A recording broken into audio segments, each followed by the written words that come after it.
Today we're going to be reading this. You Are My Moon. It's a Cashier X Dummy angst. And it's completed. I only do things that are completed, I think. Gosh, I like Unless it's a book of one-shots or stuff like that. That could be parts and stuff. Whatever, it has enough parts for it. got it.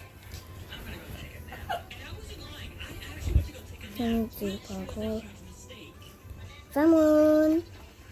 Okay, so here. Oh, there's a fox. I'm going to read the description because I've heard that there are random other stuff here.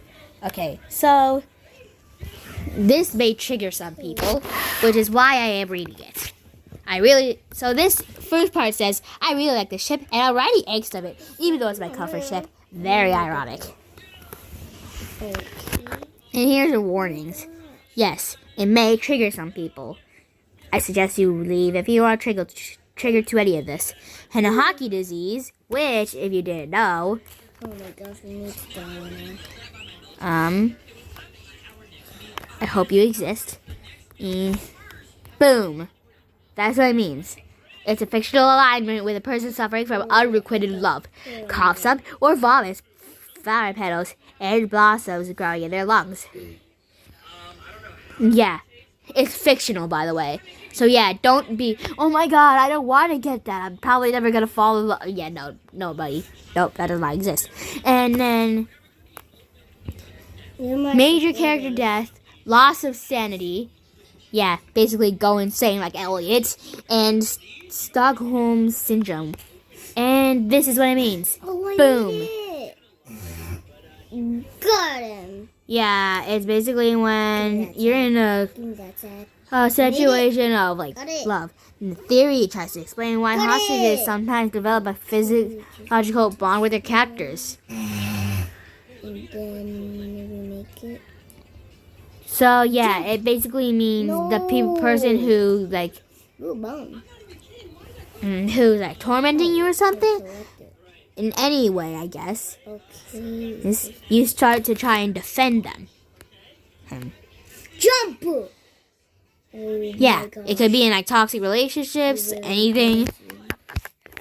See, it says right here, hostages express empathy and positive feelings toward their captors, sometimes to the point of defending them. If you still don't understand what it means, so I'm gonna put up a random Okay, alright, buddy. Okay, so let's say this random person right here is in a toxic relationship with this other person. Need 5 of those. This person right here will defend this person. Yes. Yes, I got it. Like how some people might be like, oh God, this person will just... This person has some very traumatizing backstory. It's okay for them to do that, even though it's not actually true. And yeah. So... That's what Stockholm Syndrome is. It isn't actually a disease.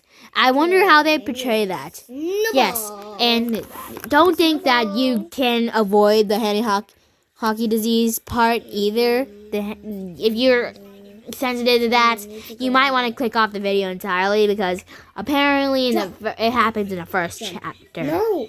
Yes. Alright, let's read. Author's note before this begins. Hello everyone, I've finally had the motivation to make a new book, which I don't actually have. This isn't related to my Cashier X reader at all, just the same fandom. If you didn't read the description, I'll let you know that this book is an angst between Cashier and Dummy.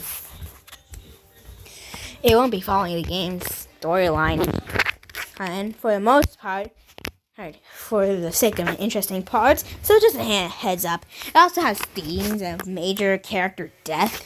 Yeah, means major things happening like people dying and stuff, insanity, losing your mind, Stockholm Syndrome, and the famous Hanahaki disease. Please don't rate it if you don't like that sort of thing. Without anything else to be said, please enjoy the story. Yay! okay. I'm serious. Please, just leave if you... Oh, yeah.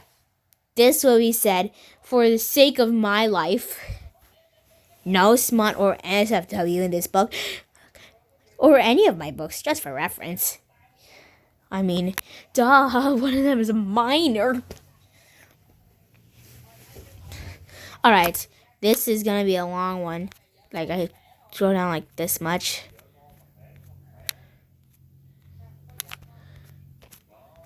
I read more than this already, but it's just, oh my god. Never got the time. Oh my god. Oh my god. Oh my god. Alright. I read toward like the middle of this book, but then I got confused because I accidentally paused it while I was reading it, and I didn't know where to start again. So I remade it. So yeah. Why was the introduction so long? Let's just continue reading it. Okay. Sometimes things don't seem to matter much. The beginning can lead to years worth of time and feelings poured into said things. In the glory of it, you can feel like a breath of fresh air. Maybe something you waited since you read a storybook as a child. Something you had destined to happen all along. The void. A cold, quiet place. The only sound that could be heard would be the rumbling of static echoing from the television that sat on the wooden table that belonged to a certain gray man, Dummy. It had nothing better to do in this limbo of sorts. He would spend his days watching the outside world. It wasn't like he had a choice in channels. The TV never shut off, only playing with views of each security camera scattered around the outside world. Call it creepy or odd, but it's not like he was the one to put them there. To be honest, he can't even remember how he got there. How he ended up like this. Was he always this alone? Was he meant to be alone in this world? Oh well, void. The world was beyond his grasp. Dummy had, of course, tried to in the past, with no such luck. Realization creeping up on him and swinging at him like a bat. The bat which had almost knocked him out of the sheer paranoia and emptiness he felt piercing into predicament. He watched the old television closely, not focusing on it too much. Nothing too important either. Oh yeah, by the way, I didn't know if I talked about this because I have bad memory, but it has the ship Cashier and Dummy. Woohoo. If I read the thing, then it probably said it had that type of smut in there, but I don't know what smut means. Oh my god, I'm uneducated. But yeah, if you don't like that ship, then do not read this. Not like I like the ship either, but I don't have a favorite ship, which means I don't like any ship. So, yeah. Cool. Same old, same old. Same red hat kid. Same dad passed out cold in the bathtub. And same old cashier. The cashier who would sit at the counter all day and night, going out for a casual smoke break once or twice every hour. For as little as he did and as much as he just sat there, Dummy couldn't take his eyes off him. Why exactly? Dummy didn't know why either. He was a comfort toward the cashier. He felt a comfort toward the cashier, a feeling of understanding, an understanding that even if the cashier didn't know he existed, they bonded solely about the fact in their lives that would never change, and that for the next eternity, the days would be the same in and out. At least he could admire him from afar, as if he couldn't get any lonesome for the gray man. He could have to realize that even if he found someone in this small world to take time for, it wasn't even like he could reach out to him, make him known. Make the cashier know he wasn't alone, even if he felt like he was at times. But for much, he told himself that he knew he was just projecting. He couldn't know what he felt. The cashier felt like, even if he studies his every move. He didn't truly know what they thought. As far as he knew, the only he was the only one in this world who was truly alone. Still, even if it ached, he sat and kept watching the cashier every day like clockwork. A bittersweet sight, to say at least. The most he would come contact the outside world. And someone who he could feel for, almost like a character on a TV show, the character you're always rooting for in the end. He continued to watch and grabbed his smoke that never seemed to run out, or expire in that matter. He felt like time had stopped in the void. Was time even a logical construct in the void? Probably not. There was no sense of time in the void. The only way he knew he wasn't stuck in an endless loop was by watching the TV and maybe flailing his arms around from time to time to see if he was still all there. Sometimes the world would feel like an endless loop.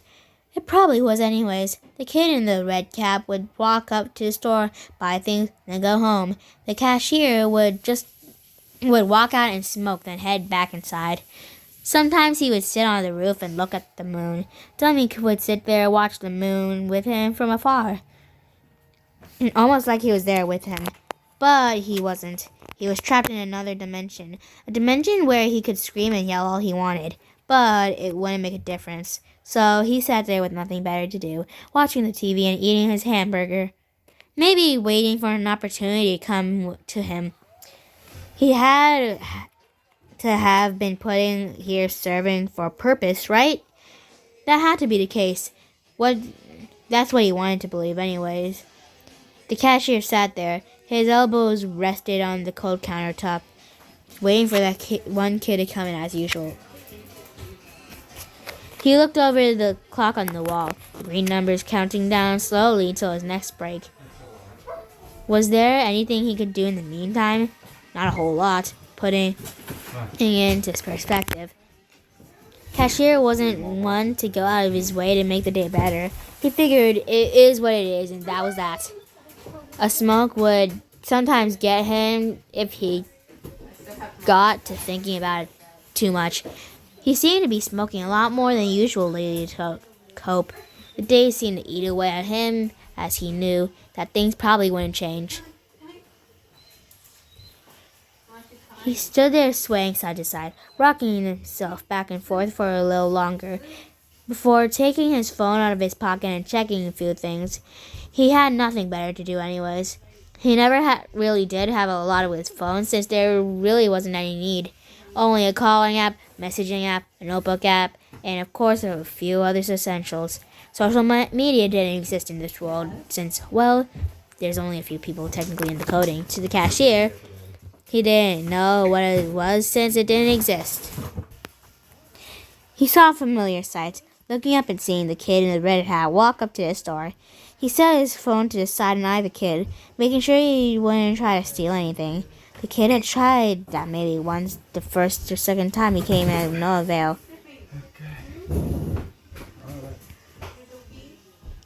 Since Cashier had always stopped him, he learned this lesson after that. Cashier knew he wasn't a bad kid regardless, maybe just one who tried to find an easy way out of things. Not like he could blame the kid, he was the same way. Luckily, he had his life set up for him anyway. Even if it racked his nerves, he did find some comfort and reassurance in knowing that nothing would change. Change meant doing things you weren't used to, and it also meant leaving behind everything you knew to start fresh. Cashier watched as the kid pulled up and set a soda on the counter, handing him some money. He took the money and put it into a register. The kid walked off and out the store on his way back home. He waited a little longer. Nightfall seemed to approach quickly. He closed his eyes for a short moment and then opened them once more to be greeted with the beep of a clock indicating it was break time. He tugged off his apron and walked outside, then over to the plastic recycling bin outside the door. He hopped onto it and slung himself up to the roof. He sat there watching the rising moon, his eyes glimmering as he stared into it. He loved watching the moon. He found comfort in it, just like how Dummy liked to watch and admire him. They were both far away to reach where they wouldn't touch it, no matter how much comfort they found in those things. They They both seemed to have the same goal in mind, just different routes to achieve it. Maybe someday they get their wishes. Dummy continued to watch Cashier as he sat and watched the moon. If only he was there with him and they could both see it together. Maybe reassured Cashier he wasn't lonely, and how there was someone out there who really cared for him, even if he didn't see it and probably never would. But then again, maybe Cashier really wasn't lonely. Maybe him and Dummy had nothing in common after all. Dummy didn't want to think about that possibility, mostly due to the fact that perception that he made up in his mind about the yellow man was all that was really keeping him together. He knew it was unhealthy, and it was also wrong to feel this way, but what else can you do in a world like this? Nothing. You can't do anything. So Dummy had to entertain himself, occupy himself by applying himself to the outside world the best he could. Even if he had a false idea of coping mechanism, it really did help him, if only Cashier could see that. Cashier hopped off the roof and back into the store, noticing the empty spot of the soda machine had been previously. A day after the soda machine vanished, there had been a soda flood. It took a bit to get the store back in order, but that didn't take too long.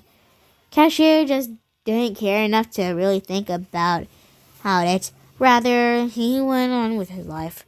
He still thought about time to maybe look through his speculated it was the whole red cat kid who always bought a ton of soda from him. Maybe he was looking too much into the whole thing, but his theories checked out. He slipped his apron back on and kept staring into the distance, closing his eyes to get a few hours of sleep in before going back to working. Dummy sat on the TV and looked on the side as he felt a presence. He noticed a yellow figure with a blue shirt staring at him. He is back, the kid. Had he really done all the tasks he was ordered to do? Was it this it? Was it the end? No, it couldn't be. He thought to himself. Dummy needed to think of a way to distract the kid, maybe even bargain with him. The game couldn't be over, but if it was, he would be free from this limbo of a world. Would it be worth it? What about the cashier? He didn't want to let go of the thought of Cashier. He couldn't bear it. He stared at the kid for a moment, trying to gather words together before looking into his eyes and speaking. "Oh, it's you again. I see you completed everything I've asked of you." The kid nodded and smiled, surely prided in his work. "Well, good job. I suppose I need to give you a badge now." He continued to talk. The yellow child that stood across from the table from him nodded. Dummy looked away hesitantly. He needed to make sure the kid didn't end up winning. He wasn't ready to let go. This was the one thing he had, the one thing he looked forward to in the void, watching Cashier, and would it all just he taken away? All the time spent learning and watching his every move meant absolutely nothing in the big picture. He knew that there would be consequences if he followed through with a plan like this, but it wouldn't matter. None of it seems to matter now. All he needed was Cashier. He looked at the kid and sighed. "Could you do me one more favor?" Cashier looked around. Dawn was approaching. He sat outside the roof of the convenience store, staring at the sunrise. He wasn't much of a morning person, but had a hard time sleeping last night, so he finally gave up and decided to sit and watch the sunrise for a bit. It seemed like it would be another gloomy day. Either way, since the clouds now just sheet away from their once orange and pink colors. Now they turn gray. This indicates a small drizzle at most. A whole storm would be too much for the coating to handle, and Cashier knew that. Either way, he knew he was happy to get some rain. The smell always made him giddy. Maybe it was because that was the one thing he could look forward to. Maybe it was because he just liked it. Either way, the rain was something to enjoy. Cashier walked back inside as the rain began, and slipping his apron again and swinging himself over the countertop, resting his eyes. He heard the commercial the door swing open and saw the same kid walk in, place an item on the counter, and talk to me again to purchase. He stated his usual go-to line, except the kid didn't do anything. He didn't look around or even have anything in his hands. Now, just looking closer, he just stood there, staring at the cashier. Cashier, a bit confused, stared at him, wondering what was going through the red cap kid's mind. Did he need something? He could know the store like the back of his hand now, at least. That's what Cashier thought. The kid stood there for a few more moments before walking out. Whatever the kid was there for, obviously had second thoughts about it. Cashier, who was confused, shrugged it off and watched as the kid walked out of the store and back home. Wondered what that was all about, Cashier thought to himself. The kid walked back home, more or less raced home. He felt paranoid. His stomach lurched as he looked around. He knew he didn't follow through the plan. He knew Dummy was watching him at the moment, watching him seething with anger. He walked into his house and walked into his room. He sat down on his bed, stared out the window before deciding to shut the blinds. Could this gray man he had met in the void see into his house? Were there cameras in his house? He looked around the room, noticing that there wasn't any, at least from what he could see. He eased himself a little and decided to hop onto his computer.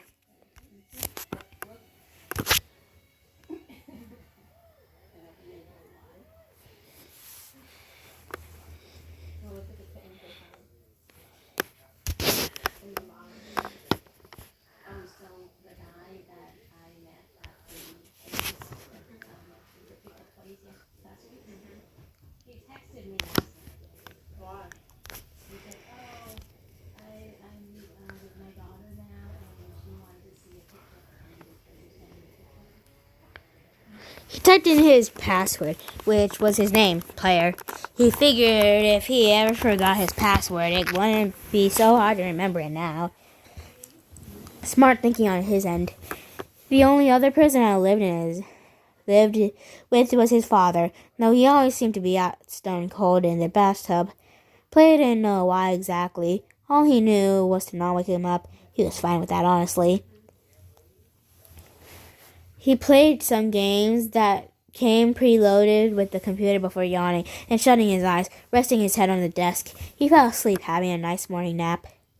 Dummy sighed internally to himself. Upset, Player hadn't gone ahead and did what he was asked of him. He had no way of letting himself into the real world. Maybe he could try to convince Player. Maybe that would work. But he was sure the Player wouldn't want to come back anytime soon. He noticed how paranoid and scared Player looked walking back to his home. Whatever he thought of Dummy, his idea of him was slightly tainted now, out of fear. Which was reasonable since Dummy didn't seem to be all there. Not that you could blame him. At least to some degree, he had been stuck in limbo for so long he lost himself long. The gray man was a hollow shell of himself. That is, if he never was truly himself. He had forgotten how he was programmed. Maybe he wasn't really programmed. It seemed like he was all there just to sit and guide the kid. So why would he even have anything special about himself? Why would his feelings matter? In the grand scheme of things, they truly didn't. It hurt to know that, and it hurt to know that he couldn't change that. At least, that's what he thought of until now. Player woke up and looked around the room. He noticed something was really out of the normal. Maybe the strange gray man he had met wasn't so angry. That was until he noticed toothpaste and orange juice laying on the desk next to his computer. That wasn't there before. He knew that. Weird, he thought to himself. It took him a moment, but then everything clicked. That was a combination used to get to Dummy's world. Oh no.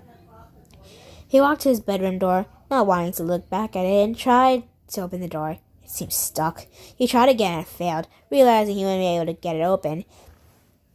He started to panic internally, walking over to the window to see if he could climb out of it perhaps. When he opened his blinds, he noticed a brick wall where the window was. what was going on. There's no way to leave. He stood in the middle of the room and eyed the toothpaste and orange juice. With shaky hands, he walked over and picked both up, taking a big breath while taking a big swig of orange juice and downing a mouthful of toothpaste.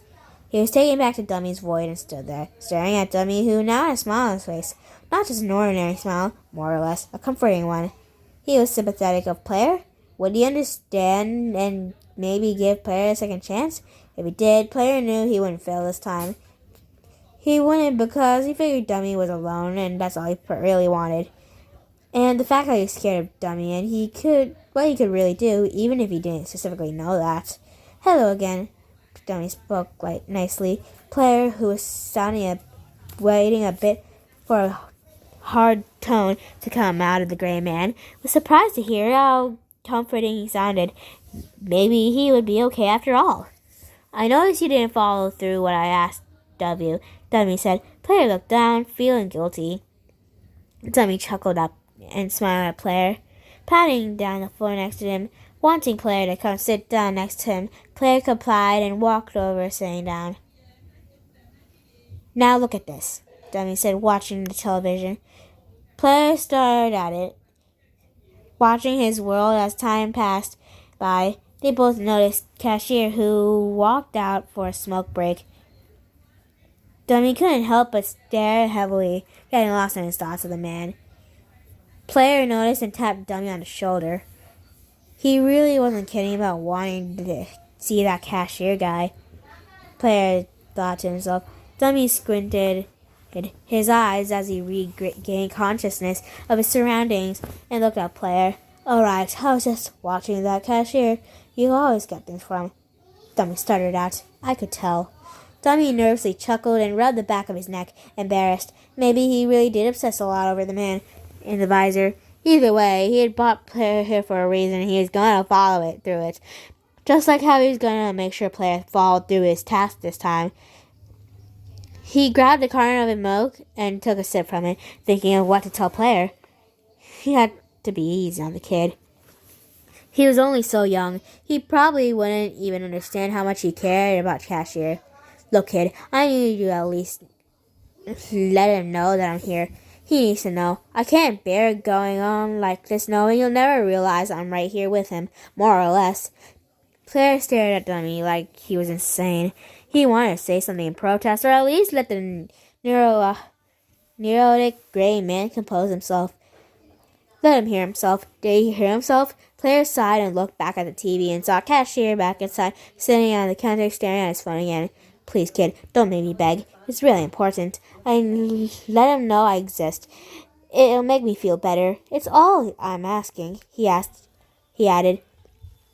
Player stood up and thought about it. Then he remembered the toothpaste and orange juice, and how his window was gone and door was locked. There was no way it could have happened unless someone messed with something, right? But who had that power? It had to have been Dummy. The toothpaste and orange juice were a dead giveaway. At this moment, Player knew Dummy was dead serious. The real question is, how far would he go to achieve his desires? Before you ask, yes, I took away the use of your window and door. I'm sure you figured that out already, he said, somewhat intimidating. Even if it didn't sound very intimidating, the fact was solid proof that he was able to tamper with the world, somehow getting what he wanted. Made it seem menacing. Player stood there, feeling white as a ghost. He didn't like he could get back out of this. Dummy would probably just have him visit over and over again until he did what he wanted, or worse.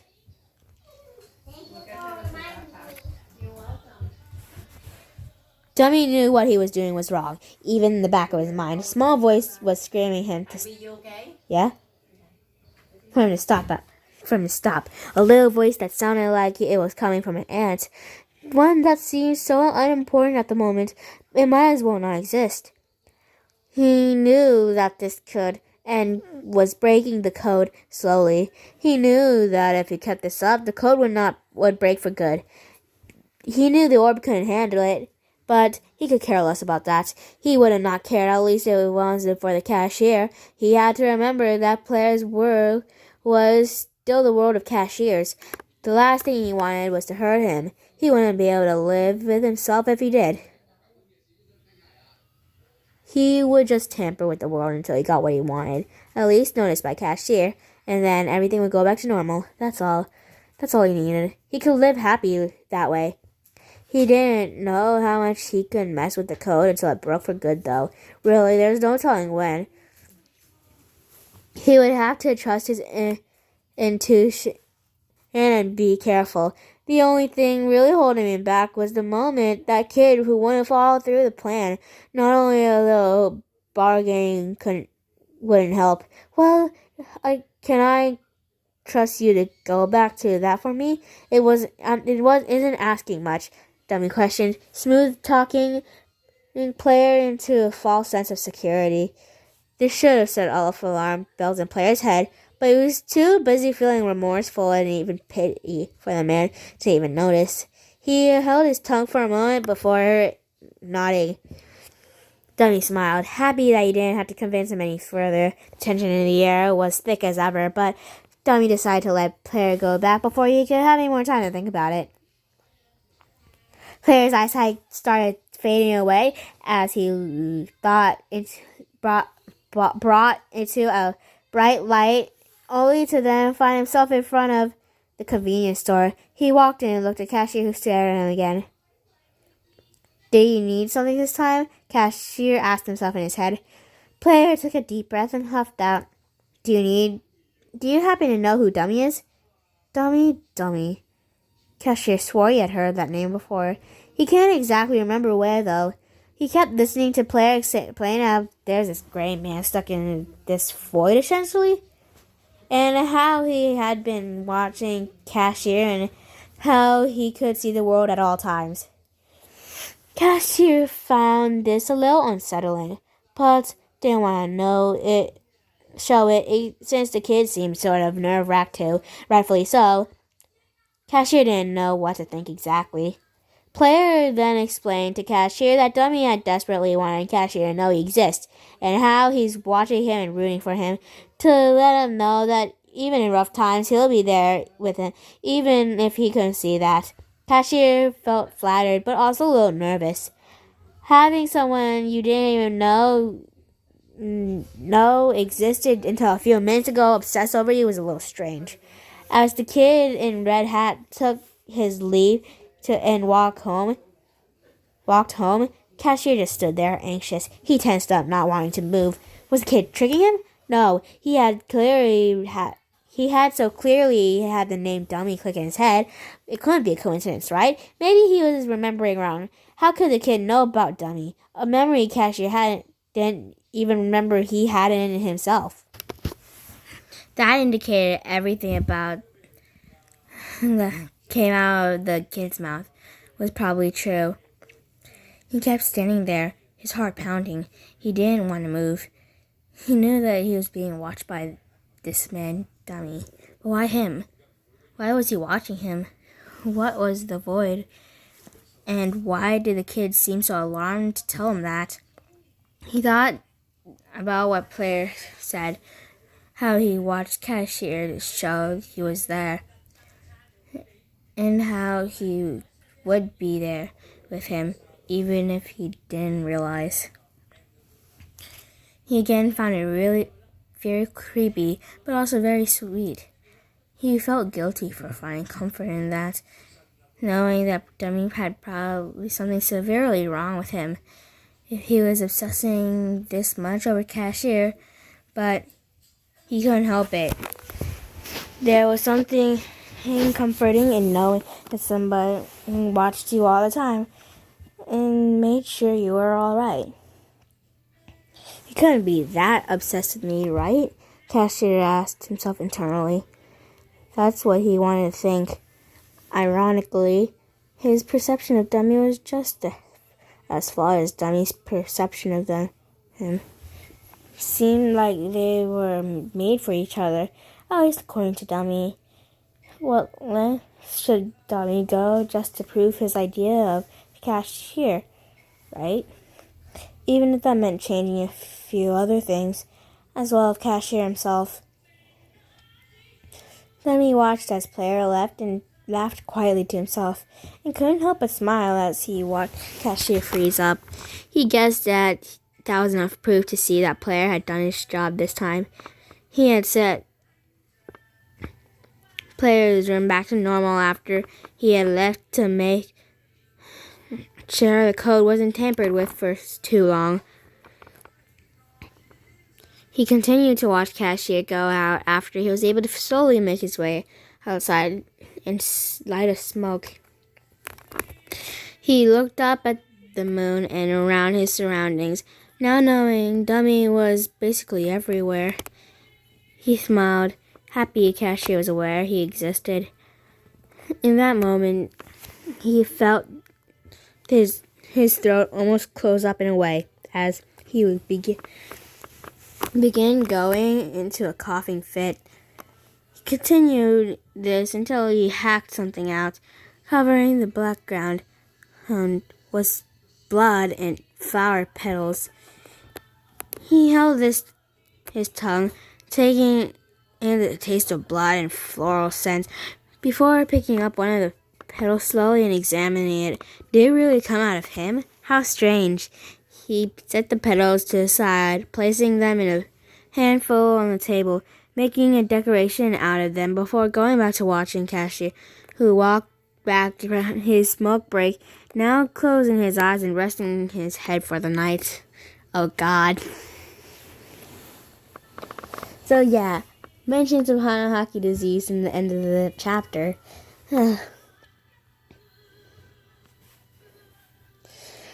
Part 2. Yay. So, I wonder what's going next because... Wait.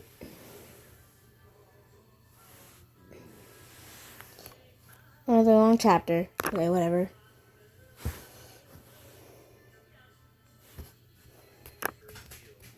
After acting as a sitting duck and staying in the same place for so long, you may start to question your surroundings, question the things you were confident in answering before your mind slips from you. You may look at your hands, you may look at your feet, for they're all that's really left of you since your mind had already left long ago. As much as Dummy didn't really need sleep, since he wasn't exactly human, he decided to rest his eyes as well, just as Cashier did. He pretended he was falling asleep next to him, giggling to himself to the thought, taking quick peeks at Cashier from time to time, watching him sleep soundly.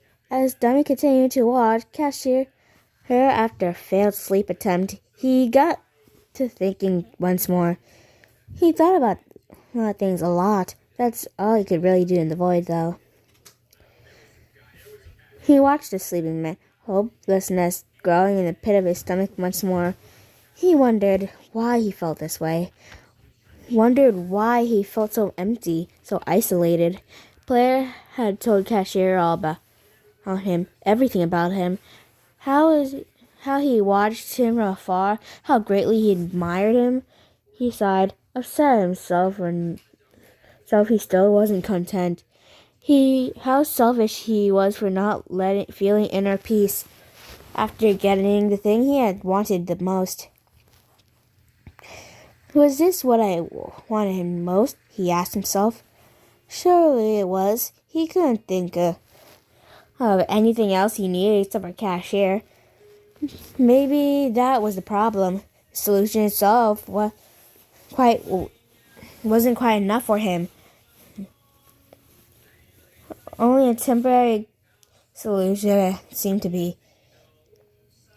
Even if Cashier knew he was out there longing for him, he still wasn't really there. There's only so much having Cashier to be aware of the man and gives Dummy to work with. Everything else was left up to the game playing out as it's supposed to. The game hadn't ended, but it felt like it did. What was he supposed to do now that Cashier knew existed? The answer was really nothing, because he couldn't do anything. The pit in his stomach grew worse this time as time went on, realizing that was it. It was like realizing that a birthday party would be coming to an end soon, and there wasn't anything he could do. Because it was going to end at some point. Maybe he could make a scene at the party. In other words, maybe he could possibly tamper with the world a bit more. Think of some way to communicate with the cashier. He pondered the idea and decided to dismiss it, wanting to come back to it later and not worry himself too much. He had to remember that he could really do anything he wanted, or well, more or less. He was really only supposed to keep the game in check, since a strange cube and orb had consulted him and addressed the problem of the orb not being able to store games information for extended periods of time. Or was something else not allowed for a long period of time? Maybe it was something to do with the void. Dummy couldn't remember which. He shrugged it off and just concluded either way. He now controlled the code and kept it in check. Sure, he could get in trouble for tampering with the code. The consequences not bothering him. Actually, they did bother him. At least now they did. He wouldn't have to face the punishment, but that was a problem. The outside world would have to. That meant Cashier would. Cashier would die, thanks to his clumsy actions, his mistakes, everything. As much as he pushed himself not to do anything rash, he couldn't help himself. The urge eating him up whole. Maybe he was overestimating the code. For as much as he had been stuck here, not interacting with anyone or anything for so long, he could remember clear as day that strange cube had told him the code wasn't strong and it could snap before he could realize anything, and once it was in motion, he of course couldn't reverse it. Ironically, he was the one with the most power here, and yet he felt the most trapped. Dummy huffed and looked away at Cashier, trying to ease the heartache he felt towards him, and looked back at the now crinkly petals. The blood had filled the void with its strong rustic scent. As it became aware of his surroundings once more, he picked up one between his fingers, looking at it closely once more. Why would a flower petal of all things come out of him? Would there be more? Yeah, that's definitely Hanahaki disease right there. Dummy set it back down and pushed all the petals on the table off the side. They were pretty, he had to admit. He felt like he had seen those petals somewhere, not being able to place his finger on it exactly. He ignored it, thinking it was his mind remembering things wrong. Ever since he had been in the void, since he couldn't even recall when it began. He had seemed to lose every shred of thought he had as a days passed by. I don't know. Only ever thinking of someone special. Of course, it was Cashier. He didn't need to eat or drink in the void. Any human function didn't apply to him seemingly in the void. Except for his inner thoughts. He couldn't get rid of those. They were driving him off the wall. Although in the void there's no walls to be found, since it was endless. He had cried plenty of times, but over time it didn't seem as something needed anymore. He became almost stoic in a sense, living day to day, just sitting, watching Cashier and the few others in the world. Speaking of, he wondered where the kid was. He should have come back for his reward by now. Dummy decided he'd wait a little longer before trying anything, just in case. But he wouldn't hesitate to maybe tamper with the scripts a few more times. Besides, what harm would that do? I don't know. A major character death. Oh my god. Yes, this guy is definitely losing his mind. Cashier woke up in a cold sweat. He could feel Dummy's eyes watching over him, even if he was far away. Dummy couldn't reach him, of course, unless he, of course, ate the combination of toothpaste and orange juice. In a way, he might as well have been forcing him into the void, considering the stunt he pulled a bit ago. Since Player was very aware of the coding that they were all in a game, he didn't realize how dangerous it is to tamper with his bedroom over some cheap, petty feeling Dummy had felt. He looked over and noticed everything was normal. His window was there. He stood up, walking over to the door and reaching for the handle. He twisted the knob and it swung open. Guess it wasn't locked either. No toothpaste, no orange juice, nothing. Everything was normal. If anything, this has only made Player more paranoid. In his mind, things were supposed to be wrong, very wrong. The world should have been flipped upside down, for God's sake. Right? Right. What was that? Okay. Cashier yawned as the sun came up, shining through the windows and hitting his eyelids. He sighed, ready for another day, waiting for the drowsy feeling he always felt in the morning to go away after some time. He adjusted his visor and fixed his apron, looking out to the store and seeing if anything was out of place. He didn't see anything that may have been thrown off the shelves on accident or messed with, until he then looked over to the side and noticed a soda fridge. There's actually still a few cans sitting on the floor. He walked out from behind the counter and began putting them all back in the soda fridge. He picked up the last one and stared at the label before looking back at the clock. He had a bit until his first break, but what did he care? Player was the only customer he had due to coding bugs, and he knew that. He cursed himself in his mind, but still walked out and like routine hopped onto the bin up to the roof. He sat down and opened the soda, taking a sip. He set it beside him, and as he watched the sun that was now up fully. Last night he missed the moon, his favorite part of the day, actually his favorite part of the night. Either way, he had missed it due to not thinking about it, since he is too busy pondering what Player had said. Dummy, the void, cameras everywhere.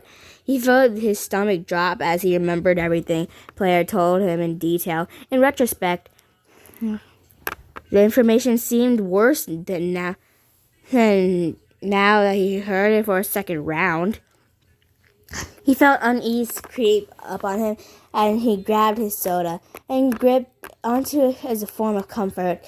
The soda can wasn't watching him. He didn't think Dummy would get every detail right. As far as he knew, Player had told him he only had a small TV where a few cameras were placed around. Either way, it was still terrifying, thought. Once he got over the sheer fact he was more or less being stalked, he started to think about Dummy, the man Player spoke about, the man who watched him most out of everyone, and the man who wanted Cashier specifically to know that he was rooting for him. But why him? What was that puzzled him the most, understanding beforehand that they were all stuck in a world run by coding. He wasn't surprised. There was so very few people to actually watch. Cashier thought he was least interesting, though.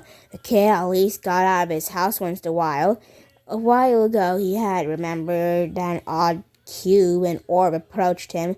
The orb had always spun in the back of the store, and he never seemed to notice it somehow.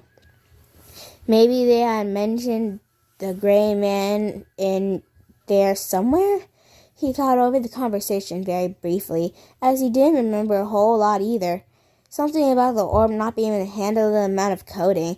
Something about asking Cashier if he wanted to watch the code. Something about asking someone else. Could have been that the same person that Dummy was. They didn't seem to give too much information, so he didn't know if Dummy was actually who they had been referring to. That's actually giving me an idea, honestly. So, as if the whole world is tampered because Dummy left the world in the actual thing. But now I'm not very sure.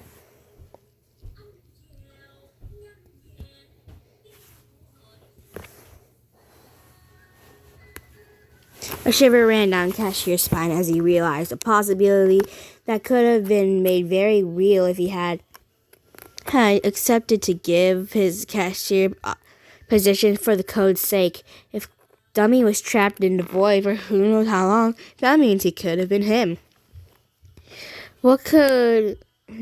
That could have been him, isolated, alone, and slowly losing it in the void. Was Dummy doing all right? Is that why the name rang a bell somewhere in his mind once he heard that name uttered to him? He hadn't paid much attention to the two shaves when he realized why they were there. Nonetheless, it seemed to be very shocking to know that the world was run on code. It would most certainly explain some things when no clip disappear just randomly fall over at times. He wondered if whoever was running the game at this point would ever fix those errors. Little did Cashier know the person running all the controls was only interested in one thing: Cashier himself. Dummy sat and watched as Cashier sat on the roof, gripping soda and taking small sips of it from time to time. He seemed more cute the longer he stared at the man. As he watched peacefully while being taken away into his thoughts of them finally being together and living in content were ripped away as he felt something else soon to be hacked up. More flower petals. A reddish-orange hue of the petals scattered across the floor more than last time. He brushed the blood off of one and stared at its soft, delicate exterior. Weird, he thought to himself, and picked them all up. But then, with others, now making a pile. He went back to watching Cashier after clearing his throat and smiled. Since he never checked any of the other cameras for this part, he decided he'd take a quick glance up at each one to see if everything was still in order, since that was in the end after all. He got so caught up in watching Cashier, he forgot he really had to watch the rest of the map, make sure nothing goes wrong. Luckily for him, nothing really did seem out of the ordinary, except for maybe one thing that caught his eye: flowers. Flowers are fine, he supposed. After all, the grass was green and the sun was shining on most days in the outside world, so nature wasn't anything odd. The thing that made people grow small was the fact that the flower petals were the same ones he coughed up. Were those there before? Of course they always had been. Dummy didn't realize that, though. He had tuned out everything that wasn't Cashier for so long, he forgot the rest of the world even existed. He had to admit, the flowers were pretty, but he didn't understand why he was coughing them up.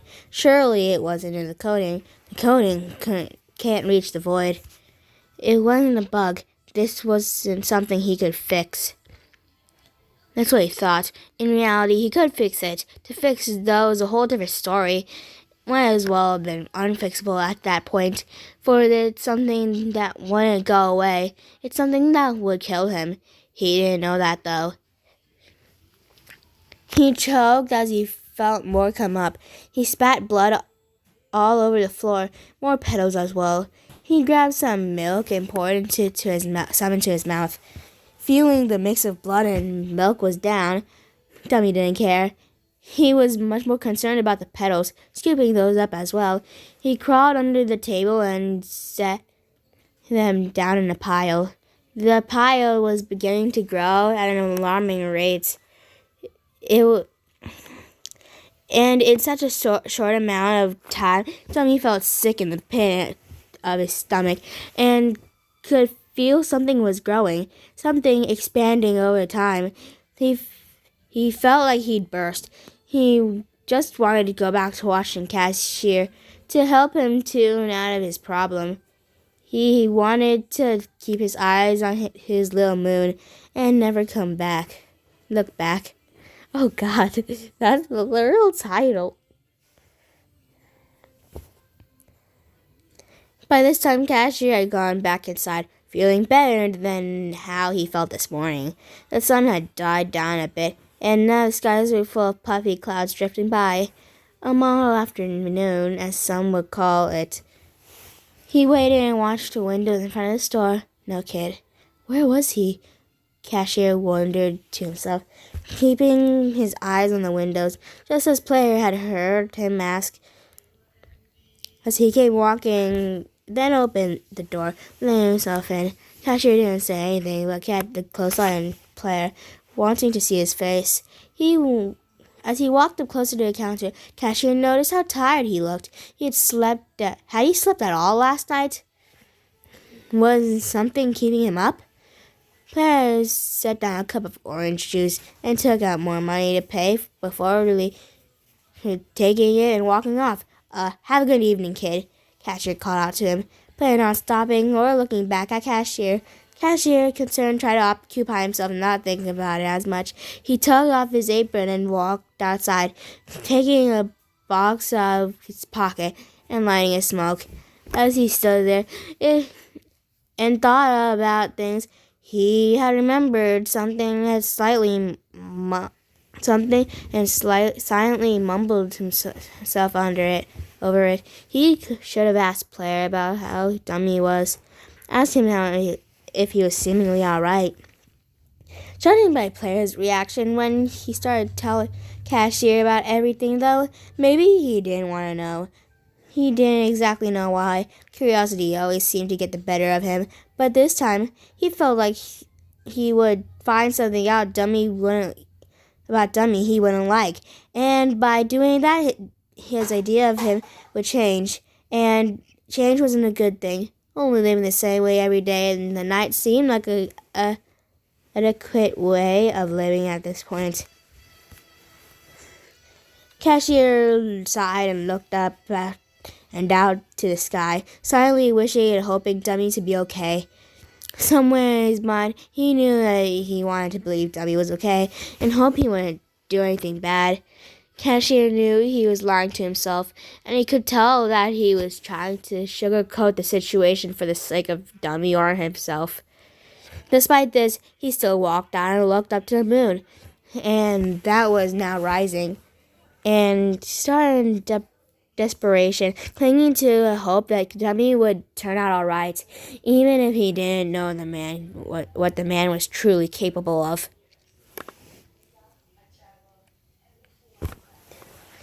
The days passed, weeks passed, and soon it had become 2 months since Dummy had started coughing up the sweet flower petals. He had waited for Player to come visit him, maybe for a badge, maybe to complete the game. Dummy didn't want it to end. Curled up in a ball on the floor, he had long disconnected from the television that sat rested on a table and held his chest with his arms. He couldn't that yet. He still hadn't gotten what he wanted, even if Cashier had acknowledged his existence. It wasn't fair. Nothing was fair. He worked so hard, and for what? A dissatisfied response still. It hurt him more than the petals in his stomach seemed to. And the winding vine around his organs slowly wilder every day. Was he going to die? He didn't want it to end like this. He made his way to the TV slowly, still in pain, looking up at the television. He looked at the camera. He watched Cashier from first, still sitting there doing his job. Dummy wondered if maybe Cashier was ignoring him on purpose. Player did tell Cashier about him, right? He had to have told him. He saw it with his own eyes, right? The days seemed to be slipping away from him. He had thought that maybe Player and Cashier, and judging by his reaction, it seemed like he had. But why? Why hadn't it looked like Cashier made an attempt to reach out to him? Maybe, he wondered to himself.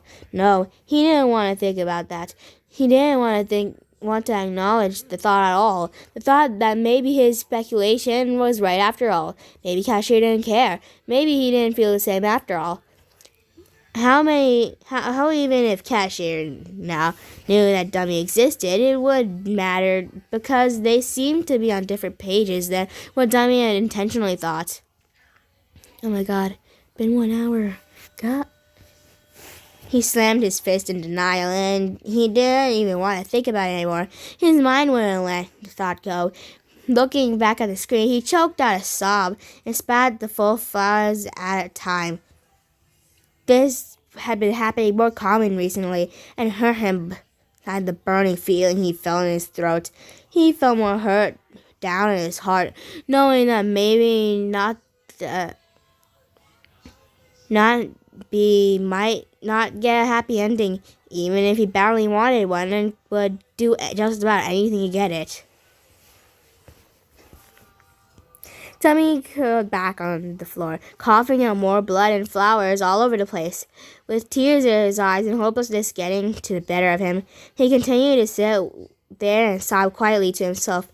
He had to do something. He would do something. He would make sure Cashier would notice how much he meant to him. Maybe he wondered to himself, no, he didn't want to think about that. He didn't want to acknowledge that thought at all. Okay. No, I read that part. Okay. And he was sure as hell would do to achieve this everlasting desire of his. Oh, God. I was reading the comments. I feel like some of these people are idiots, but I don't know. Grounded. I'm getting very emotional. Oh my god. I need more get a snack at 4 a.m. angst. Oh, TikTok would be a perfect place for you. Angst Cash Dumb has my heart. Alright, I'm not even kidding, bro. This is getting good. I hate the dats. Dummy is simping for real. No, that's actually kind of true, though. Uh-oh, Dummy got Hanahaki. No swearing, I'm telling. Ah, yes. Hee. Player, good, was. Oh, yeah. Oh, sorry, I didn't check. I don't exactly check spelling errors, my bad. Actually, I looked over that paragraph did have a spelling errors. Anytime player wants very aware, I'm pretty sure it was supposed to be wasn't. You swore, I'm telling. Oh, no.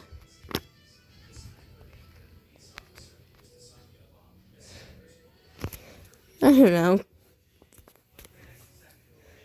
I swear I had one.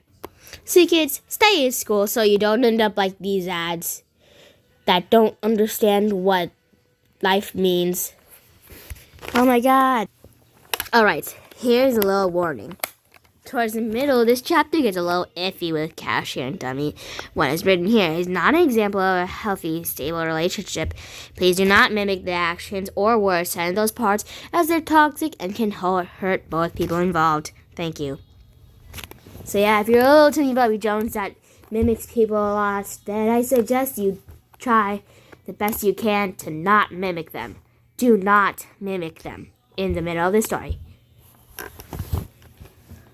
I mean, it did say it had, I forgot what it was called. A Stockholm Syndrome. Right there. Stockholm Syndrome. Yeah, it did say that. Someone's gonna die here. Someone's definitely gonna die here. Maybe the world has a certain role for everyone to play. Some better than others. Some more important than most. Regardless of how you intended things to go, some things we cannot change. Some things we cannot stop. And with every story, someone must be the antagonist. Even if they play and make excuses for their actions, at the end of the day, they're the bad example and nothing can change that. I guess the antagonist of the story is Dummy, because he's such a stalker. I mean, who else would it be? Life? Because, I mean, life's never fair. More time had gone by, and of course, Dummy was getting worse by the day. What was even this? What even was this? Dummy looked over to the television and kept an eye on Cashier, still wanting to have him here. Despite all the pain he was in, Cashier continued on like it was nothing really, sort of forgetting about Dummy and the interaction him and Player had altogether. Not that anyone could really blame Cashier. He wanted to at least distance himself from all that stuff since it was making him over paranoid and exhausted in general. Dummy was at a loss. It seemed like everything went back to normal. Everything except for him. Everyone just kept on with their lives while he was suffering, and no one even realized it. Over something he didn't even know about himself, he had made a small commotion which didn't lead to a very big impact as everyone involved slowly went on with their lives. But he couldn't let go.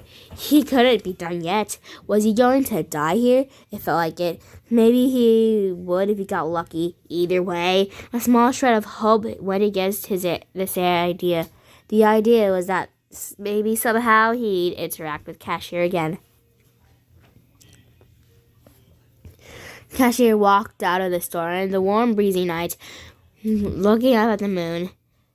The only thing he seemed to find comfort in. He smiled a bit and then sulked down. The moon was nice, but all you could really do was watch it. Watching got boring after a bit. Sometimes Cashier wishes he could touch the moon or walk around on it to just maybe have it not far away. Sometimes, though, having something you want most very far away from you, even if it hurts, can be best for both parties.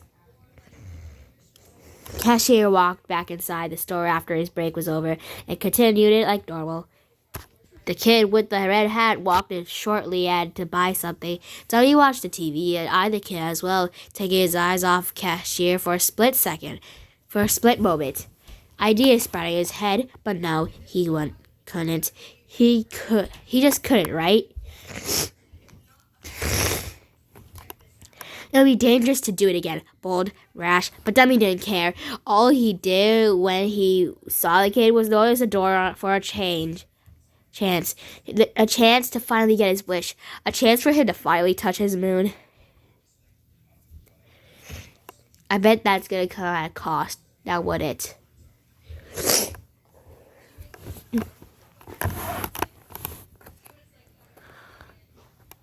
Cashier took the money Player gave as he walked out of the carton of eggs in his hands, preparing to eat them when he got home. As he did, he noticed toothpaste and orange juice sitting by a bench near his house. Just as they were placed in his room, the Dummy had put them there. Player felt his stomach drop, noticing the items before hesitating, then sprinting into his house. Once he got to the front steps, he tried to open the door, but it seemed locked. Player knew this all too well and looked back at the toothpaste and orange juice. Why did Dummy need him again? He asked himself. Did Dummy think he didn't follow enough of the plan? No, he must have. Otherwise, Player would have been sent back already. Maybe Dummy needed another favor, but what could he do now? Hadn't Dummy gotten his wish? Didn't he want to be known by the cashier? That was all really. He set down the eggs by his house before walking to the bench and looking down at the two items. He picked them up and ate them quickly, just wanting to get this whole ordeal over with already. When he got there, he noticed Dummy staring at him blankly. Despite his pale gray skin, it seemed more pale than usual and very tired. Did Dummy even need sleep in the void? Why was he so worn out looking? Player then noticed a pile of bloody, flaky petals on the table. What the hell? Why were those there?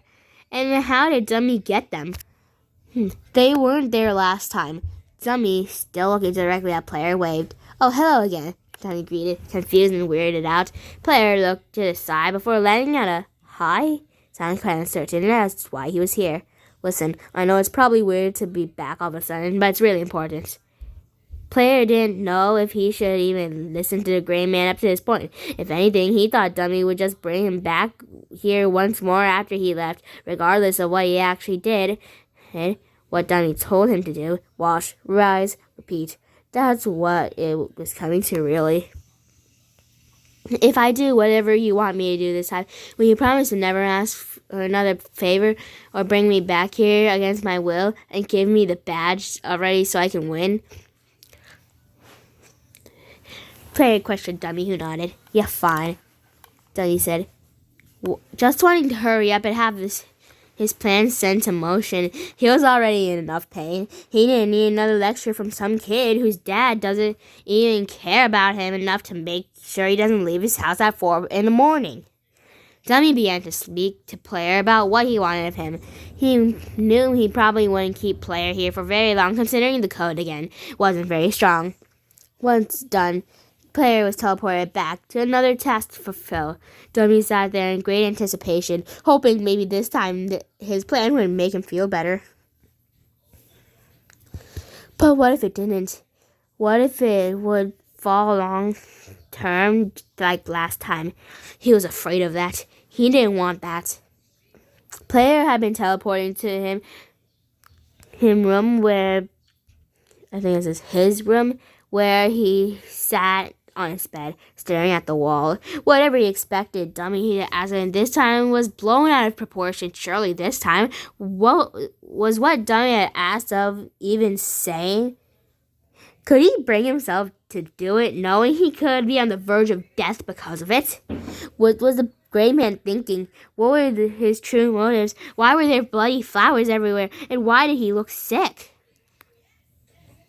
Dummy didn't seem mentally stable when Player visited to say, at the very least, he actually seemed a lot worse. Maybe Dummy needed Cashier to help him somehow? Or maybe he just wants to trap Cashier. There's no good reason at all. Maybe he was tricking Player all along and doesn't really have light-hearted intentions. Player got up, still thinking about everything before walking as slow as he could process over to his bathroom, grabbing the tube of toothpaste off the counter. He stared over at his dad, who was passed down in the bathtub as per usual, and then back the tube that was clenched tightly to his grasp, shaking violently. He felt like he'd collapse inside. Did he really have the strength to do this? Could he even back out of it? Probably not. At this point, Player had to decide between Cashier and himself. Looking from the look of things, Player chose the latter and began rushing to the convenience store down the street. He had money in his pocket to buy some orange juice and give them both to Cashier.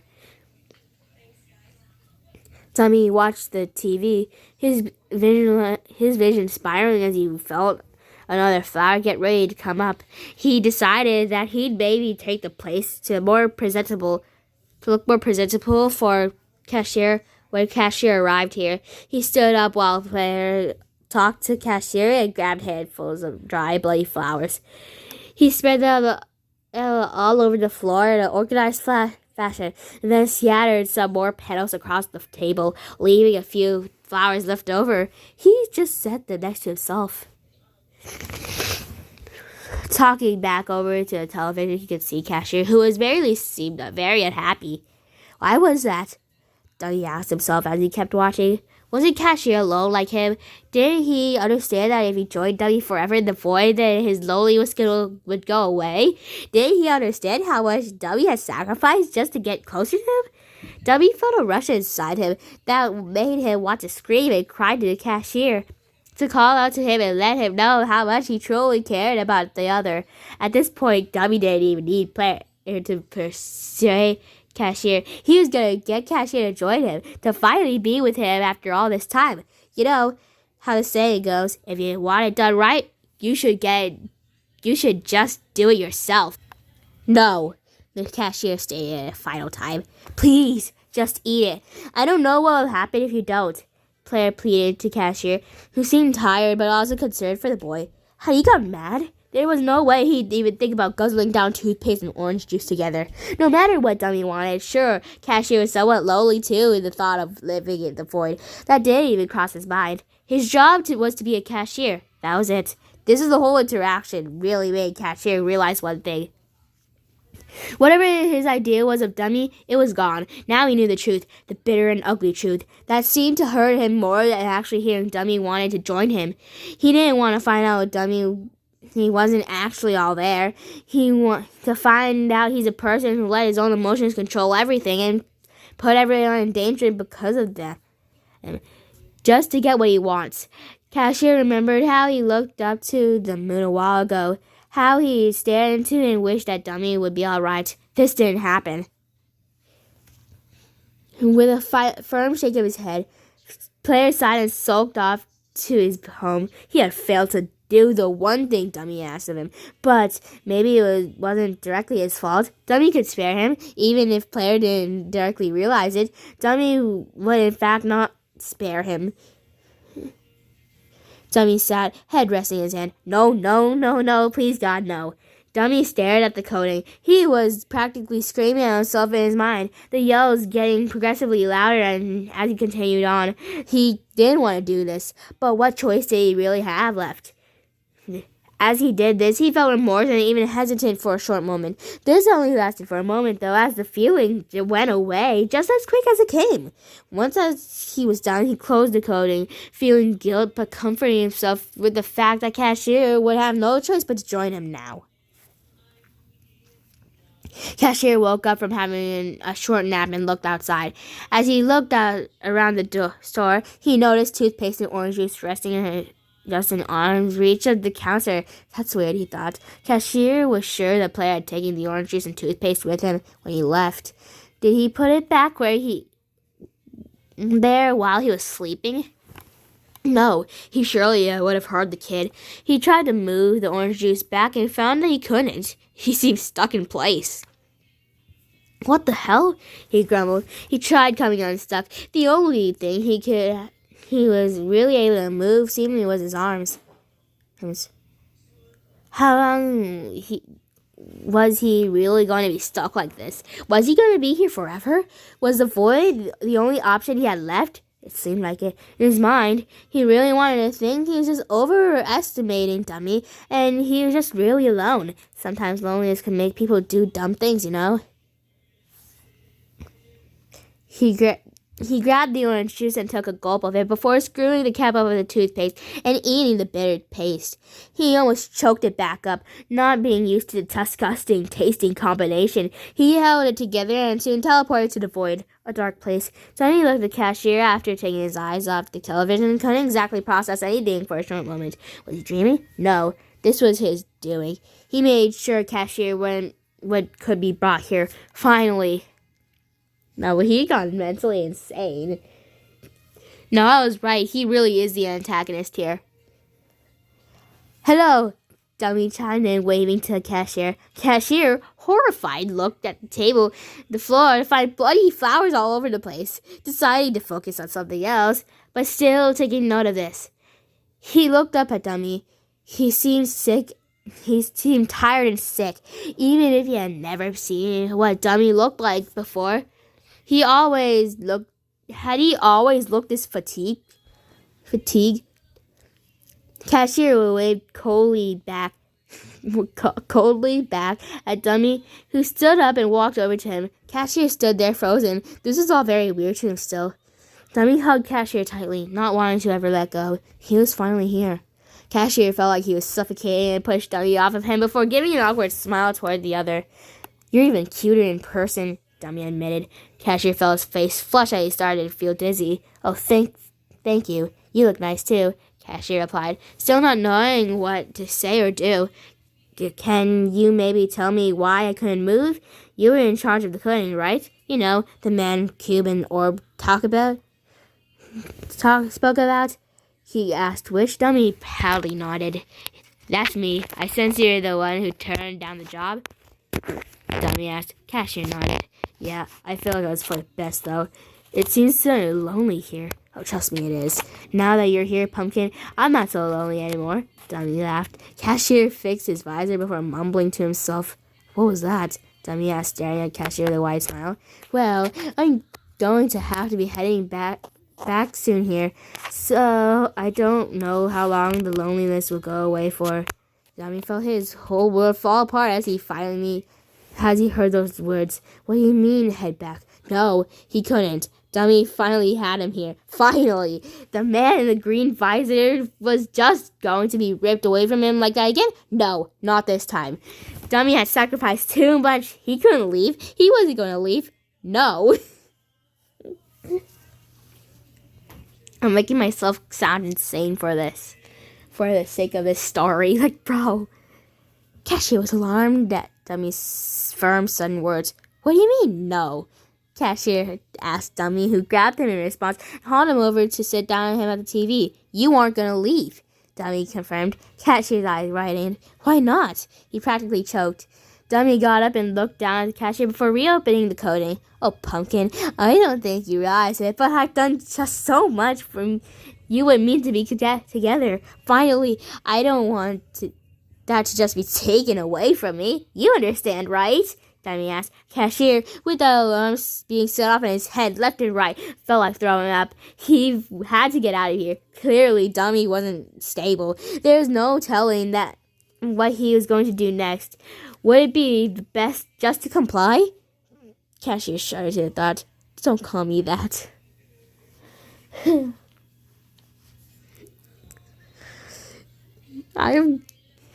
I'm getting Yonder Year vibes. I'm not kidding. Like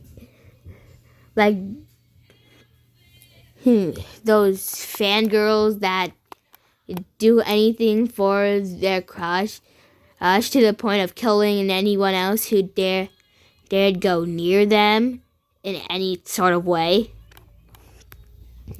Dummy ignored Cashier and closed the coding.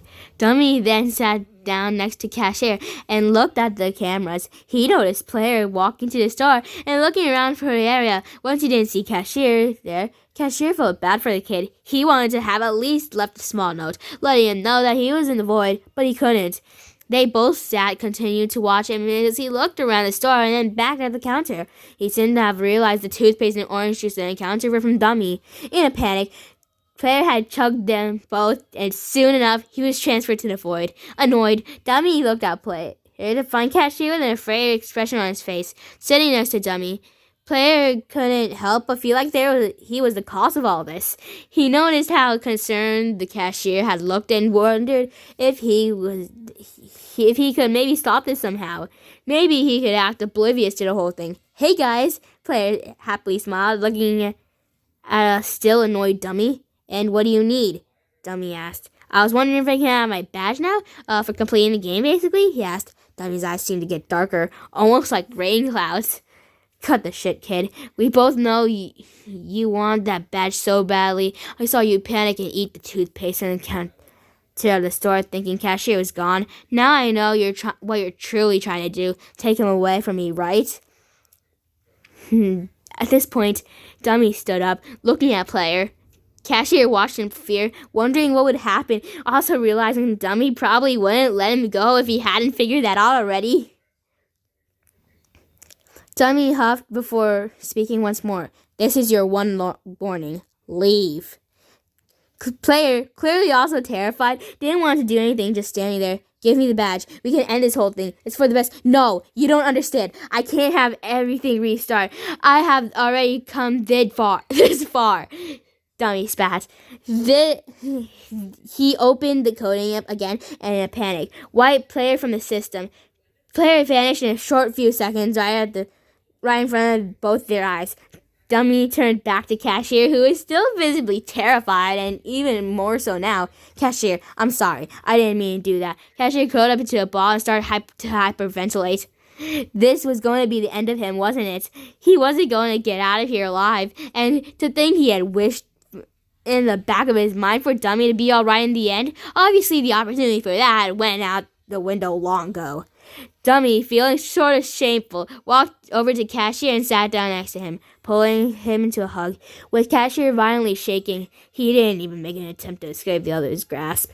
Shh, it's all right, Pumpkin. Let it all out.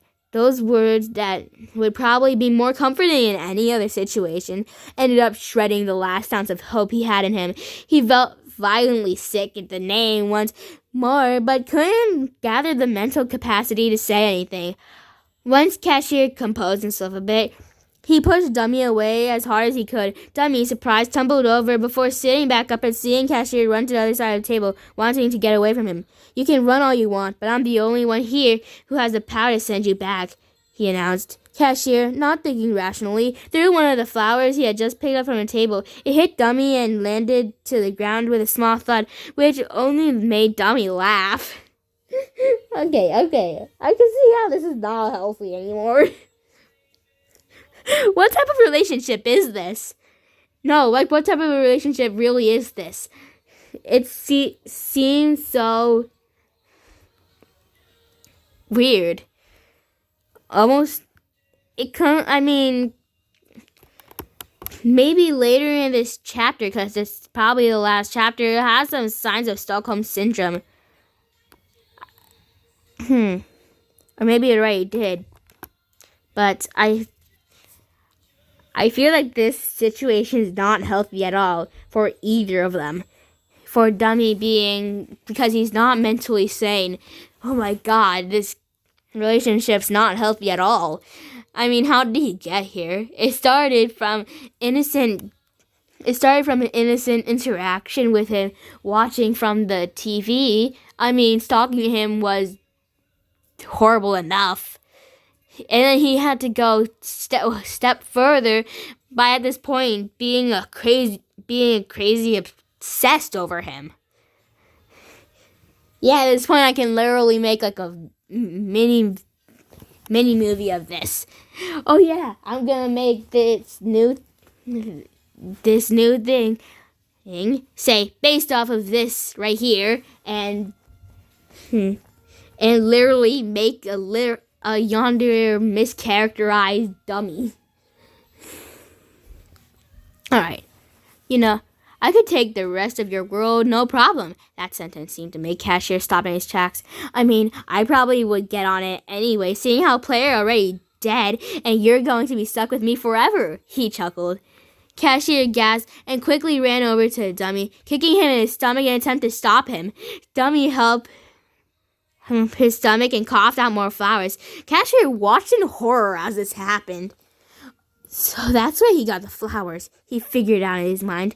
While laying on the floor, Dummy opened the coding and quickly began to delete all the aspects of the world, at least the important ones that made the game function. The dad, the scripting, the items of the store, the man in the sewers, all gone. Even if Cashier somehow went back into his world, it wouldn't matter since everything's basically destroyed. Here we go, Dummy smiled, sitting up and looking at Cashier, who had his mouth agape. He couldn't believe it. Everything gone, just like that too.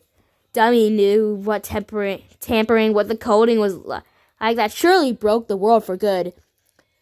The one thing that he was supposed to do, he had failed at. But in his eyes, he didn't see failure at all. He saw a victory to be had.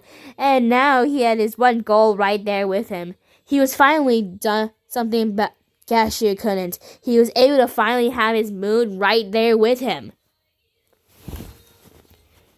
Cashier, feeling defeated, couldn't bear to do anything else to the gray man. I mean, what else could he really do? His world was already gone. The only thing he could cling onto now was the other who sat in his empty void with him.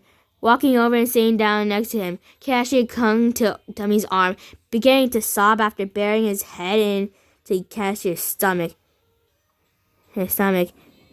Dummy held Cashier into a hug once more and let the other one sob while comforting him. He ran his fingers up the other one's tousled hair and used his other hand to grab a fresh flower and spat up from the floor and then gently placed it in the other one's hair before going back to consoling the other. You're a pretty crier. How uncomfortable that feels, actually. Why does that feel so uncomfortable to read? Is it maybe because this relationship's not healthy at all? It's even worse than relationships I've seen so far. This one's not like those abusive relationships at all. It probably is, but more like a controlling one. Of course, the next few days, against his will, Cashier found comfort in Dummy and got closer to him, seeing how he was really the only one left in both worlds besides him. He felt guilty for being comforted by such a sick person. Cashier knew none of this was right, just like how he had felt remorse for Dummy when he first heard about him. Those feelings were now returning. Cashier had to admit, though, the loneliness he felt inside seemed to take him loose during a matter of days. Even with Dummy here, God knows how Dummy must have felt. Cashier went against himself, the sympathetic thoughts piling on top of each other quickly. Oh God, he bashed his fist against his head over and over again, wanting to stop the thoughts, maybe knocking himself out or worse. Dummy took his eyes off the TV and scooted over quickly to Cashier, grabbing both his wrists and stopping him. Don't do that, Dummy said, looking at Cashier's head for any visible bruises. He saw a few, but nothing too serious, thankfully. I despise you, Cashier huffed, glaring at the gray man. Dummy chuckled and kissed Cashier's bruises before pulling him back into his arms. Cashier sighed and felt tears well up in his eyes. He didn't do anything through since they knew that fighting back was no use.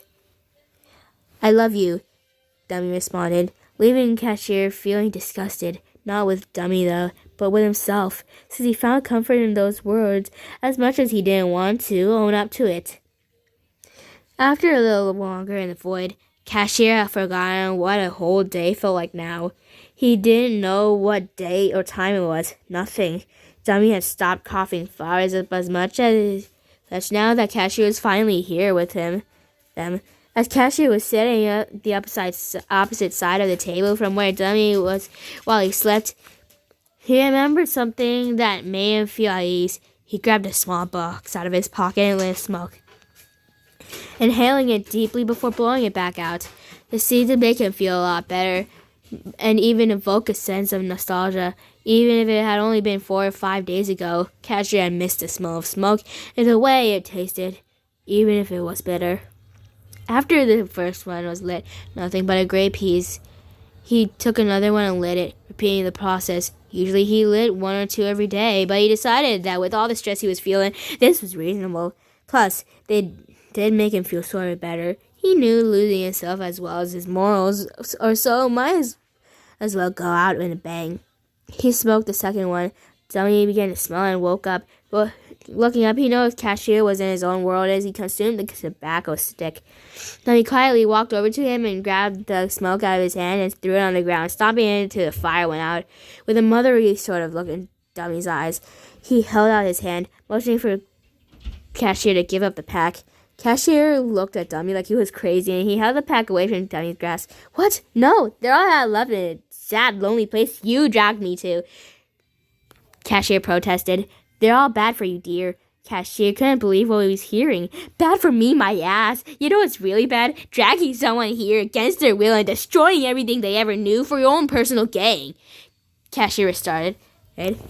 Dummy stood there with pain in his eyes and a blank expression before dropping his hand to his side and walking off back to the other side of the table. Cashier, not daring to look back at Dummy as guilt ate away in his insides, looked at the pack of smokes before shoving them back in his pocket, knowing Dummy was right after all.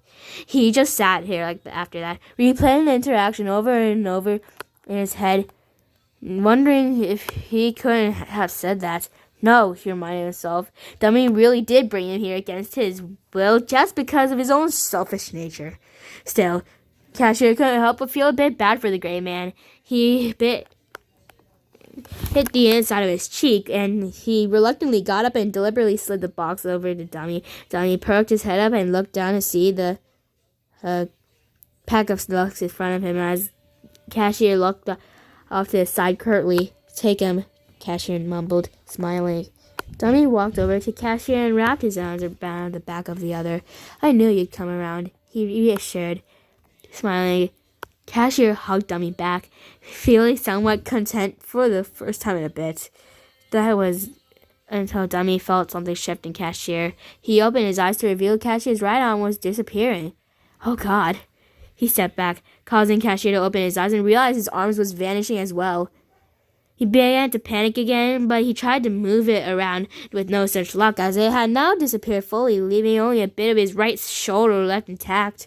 He exchanged a worried glance with Dummy as Dummy carefully got closer and fell around trying to see if his arm was just invisible. As Dummy came to nothing in the area, they both saw that Cashier was now only had one arm. What if they didn't know what his limbs would recede heavily to the next 4 hours until he was reduced to nothing? What was this about? Cashier asked, thinking Dummy would know, but he didn't. Dummy had never seen something like this before. I don't know. This didn't start happening until you came here. Dummy paused his words, replaying what he'd done in his mind. Did that mean Cashier was going to die here? He couldn't send him back to his world. It was destroyed because of him. Because of him, Cashier would die a slow death. Because of him, Dummy had ruined something. If he hadn't succumbed to his urges and kept admiring Cashier from afar. Obviously, this is not a complete fairy tale, and I think it just struck him, honestly. I mean, this guy was not mentally sane at all, and I don't think he was anywhere similar to how Elliot reacted, taking care of 4 kids, in this AU at least. I mean, if you were watching this, you'd probably be confused because you probably don't watch my videos. That's okay, I mean, but let's just say Elliot from, we're talking about the Forsaken one specifically, he had been raising 4 kids, basically, and yeah, he adopted 4 kids, and now it's a complete disaster. But if only, there's so many if onlys in life. Sometimes we forget that things happen because you didn't choose the if only option, whether that's for the better or not. Dummy sat down, not having the mental strength to stand, as he realized Cashier might have been taken away and gone for good this time. He would have no chance of recovering him this time either. This was it. Cashier walked over to Dummy and looked at him. Cashier knew he should have been happy to know he wouldn't be there with Dummy forever.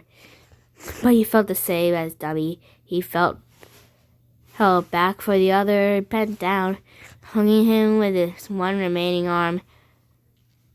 Dummy hugged back, a frown growing on his face. It'll be okay, I promise. Cashier comforted Dummy. What was he doing? He should have been staying away from him. He should have laughed in Dummy's face, laughed at the fact he was such a twisted person who would fail in the end. Yet, he couldn't. He felt bad for the guy, and there's no denying it any longer, and frankly, that made him utterly sick.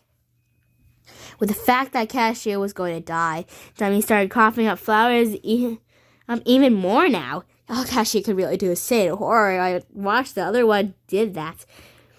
Despite how gross and how unsanitary it probably was, Dummy could use the vines and flowers he coughed up to make flower crowns for Cashier and him. Cashier found it endearing, not caring about anything more, seeing how he would die soon. If it had been for a day or two later, then Cashier kept disappearing at an alarming rate. Every time Dummy would notice this, he'd curl up into a ball and hack even more out than last time. Cashier would do his best to comfort the other, but it wasn't a whole lot of use because he couldn't prevent himself from dying. Could you and Orby just come over, please? I don't like this. Soon the effects started to set in with Cashier, and Cashier began to wither away. Dummy had been in denial of this, doing his best to sit around with Cashier all day, spending the last moments they really had together like they had all the time in the world.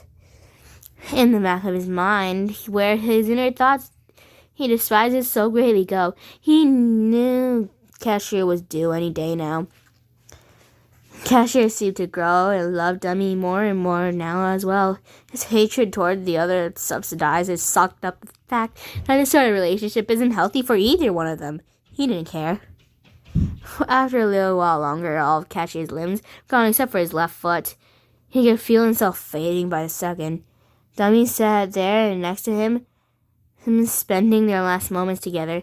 Even if the days went by quick, so much had happened, he clung on to Cashier the best he could, waiting for the next few minutes to pass out by already. Both of them accepted they couldn't do anything.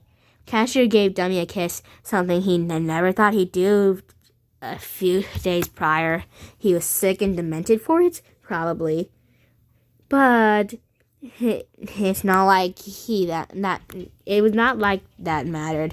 He only cared about what was happening in the moment. Dummy reached his side and grabbed a small box, handing it to Cashier. Cashier looked and almost took it, but hesitated before ultimately shoving it away from himself. No, I don't need those. All I need for now is you, Cashier admitted. Dummy smiled and laughed quietly. They both sat together, calling each other in silence, waiting. In the end, nothing mattered. All the things Cashier feared. All the things Dummy wanted. Nothing. Cashier felt himself start to go more rapidly now as he looked over at Dummy, who seemed to feel this since he was looking for Cashier with tired, grieving eyes. I love you, Cashier spoke to Dummy, and Dummy gripped what was really left of Cashier tighter, him slipping away by a second. I love you too, Pumpkin. Cashier smiled at the words before finally disappearing, leaving Dummy with nothing but the hollow blackness of the void that surrounded him. Dummy looked around and he found the familiar green visor laying on the ground. He picked it up and held it close to him before dropping it and falling over on the floor, beginning to violently sob. He had done so much, and yet he was back to square one, as if nothing had ever happened. Only this time, he didn't have a chance, and he didn't have hope to get his little moon back. He's like sitting on a sunny day, only having memories of the moon. In a sense, for his Dummy, nightfall would ever come again. He continued to sob until he felt something come up in his throat, something that wasn't out of the ordinary, but it felt more painful this time. Dummy wondered why it felt so painful as others didn't feel this horrendous. He quickly got the answer as he slowly coughed out a beautiful bouquet of flowers. His vision started to go while everything started spinning. His body felt limp as he sat there, lifeless but content. Even if he never saw Cashier again, he wouldn't have to live with himself after that fact, live alone in solitude. In the end, what he feared most happened, but Dummy accepted it, even if he didn't want to. No matter how much it hurt him, he let go. He finally free of the damnation of the void and free from Cashier. The thing he admired in his life, the thing that made everything worth it, now gone. Not that he minded, since he was now dead. He could see only himself accepting Cashier's passing if he died himself, and he got his other wishes in the instance.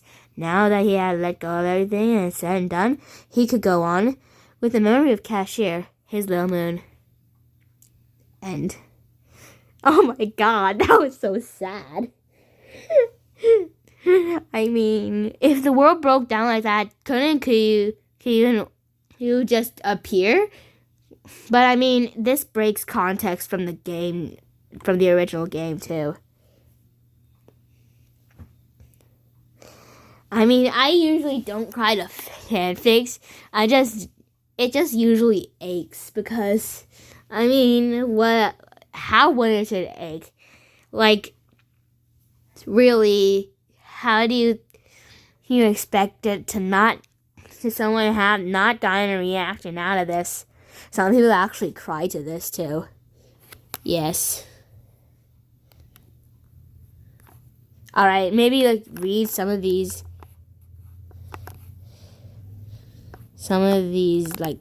comments. Yeah, some of them. It says some of them might be offensive. That's mainly just because there's swear words in it. So, yeah, no one actually cares. Bro, I've been searching for this fanfic for years. This is the first ever fic I've ever cried to. I'll give you a gold star. I'm so emotional. I'm gonna cry. I'm gonna shart. Girl, no, please stop. No, please stop. Not so. Yeah, I go a fucking vomit. I'm crying, screaming, shouting, random stuff. Why you fuck cutting onions? Oh my god, stop. No, please, stop. Fuck you, you stop. No. Okay. I can't read this anymore. I'm not crying. My eyes are sweating. Isn't he bald, though? People tend to draw Roblox characters having tufted hair, so yeah. Yeah, or a whole head of hair. Yo, is it an FNF song reference? Love the angst. This is an amazing good job. I'm sobbing. I'm telling. Demo wonders what doesn't match the fanfic Spotify. Okay, on my phone. Okay, yeah. I'm scared. Get this person an Oscar. Sion reacted with his I am feral, while mostly everyone is here crying, screaming, people ripping hair out, and come and experience more dead and sadness as I read this back. I'm really reading this and now I'm crying. This is so well done. Oh my god, this is well written. Why do you gotta do us like that? I'm close to crying, bitch. What the fuck? Exactly what happens when you smoke. I heard that.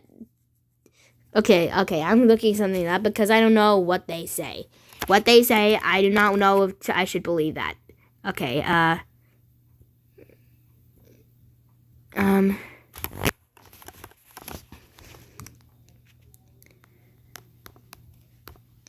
if one person smokes, who would get a effect?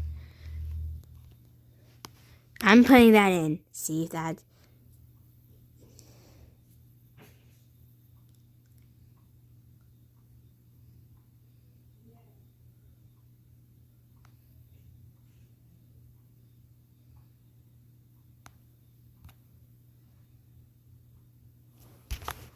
Okay, I don't know if a person smokes.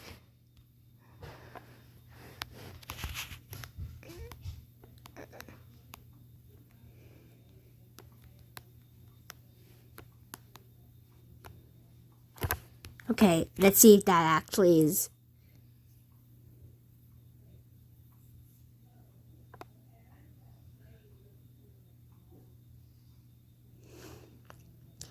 Okay.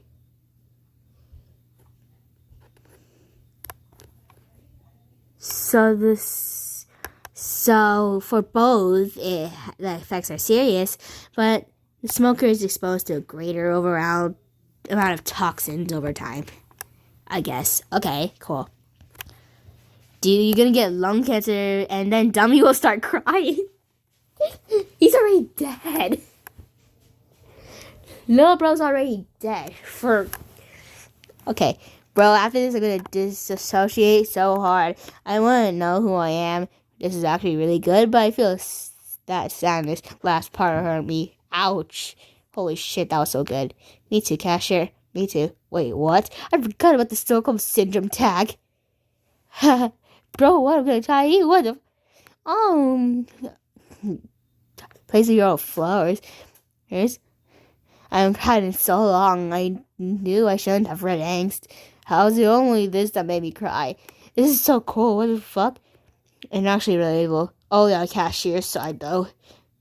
I'm gonna cry. The history was so good. Cashier and Dummy was my biggest comfort ship. I love the story. It's so written and well written, and the topics were handled really, really well. Coming from somebody who went through massive Stockholm Syndrome. Definitely not one of the best stories I've read on here. Definitely one, if not the best stories I've read on here. Yeah, thank you. I'm legit crying right now. Why are you so mean to him? He's still young. Dear God, this is painful for me to read. For real. Me for real. Same, bruh. So true. Felt that. The story is amazing. How do you guys know other fanfics including topics like this?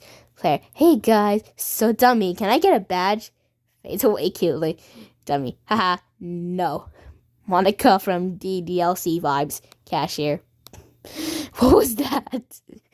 No, that was actually literally that plot though. They were literally like, Player was really like, hi guys, can I get my badge now? Being all all like an innocent little kid would be like, yeah. And then Dummy decided, oh yeah, I'm just gonna be really evil toward this innocent kid and make him disappear from existence. Yep, he's dead now. Like, what was that, Dummy? You could have handled that better. You're older. Cashier, you're dumb. I never seen someone say, that's where the flowers came from. What was that supposed to be? It scared me more than it made me sad. BRB, sobbing. Jesus Christ. Now I'm going to cry my eyes out aggressively until they pop out my eye sockets. This was sad, but Cashier should have despised Dummy. Fucking asshole killed Player. I know that, right? It's called having Stockholm Syndrome or something like that. Some random junk. I don't know. Sorry. I refuse to accept that's how it ends. It's 3 a.m. Congratulations, you broke my 2-day streak of not crying. Wait, what? No. Sobs. I'm crying. This is sad as hell. Dummy went such great lengths for Cashier to be with them all for nothing. Oh my fucking god, I'm gonna cry. This is so sad. I can't. This hurts. I know. Alright. So in summary, it started off innocent enough. Dummy is just madly obsessed with this Cashier dude who they didn't even meet before. Over time, that became unhealthy, and soon he became mentally unstable, mainly because of this solitude and the world that he was put in. I guess, yes, because he was left alone like this, he went mentally insane and had actually, like, falling deeply for this guy just to cope unhealthily for the solitude. Like, all because of some stupid data and a player, and it's all very confusing, honestly.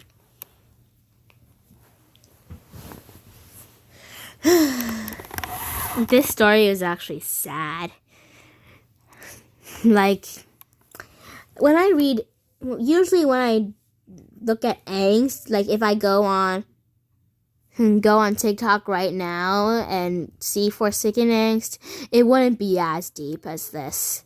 This one's even more deep, and I guess I'm gonna try and like that one. I already read it all, so.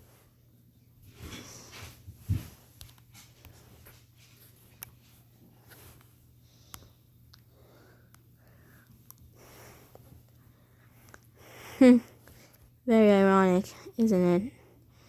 I'm gonna go over to part 3 right here and vote. Yes. Yay! It's a very good chapter. I actually slept in the middle of this, fun fact. And I got extremely tired from school, and I guess I just passed out. Like, I woke up at 9 o'clock, 9:30, 9 o'clock, and was extremely confused. Yeah, and then I went back to reading this after brushing my teeth. Yes. Yeah, there are lots of interruptions while reading this. I mean, this took longer than I expected it to be. I expected it to be like at least like 30 minutes. Just 30 minutes. Just that. And it's Friday, which means tomorrow I might be able to read more fan fictions.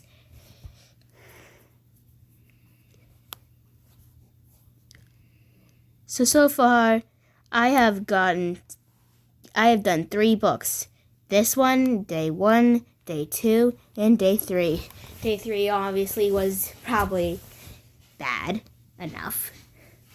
Wait until I get into the NSFW content, which I swear exists. I don't know if it exactly, just. You good? Hmm? Are you talking to your friend? No. Just don't know if it was like that exactly. Like going over here to right here. Don't know what type of a thing is that.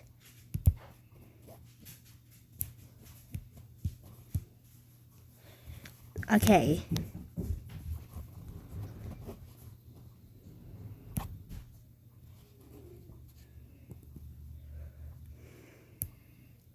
Okay, this is going to be the next book for tomorrow. And then maybe there's going to be more on that day depending on what I want to do.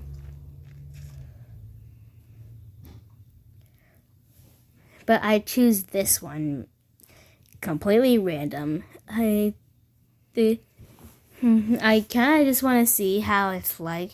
I chose this one specifically because, like, I mean, it's complete. This is discontinued, but I really just don't care. And I'm exploring new ships. Yeah. It looks a little silly.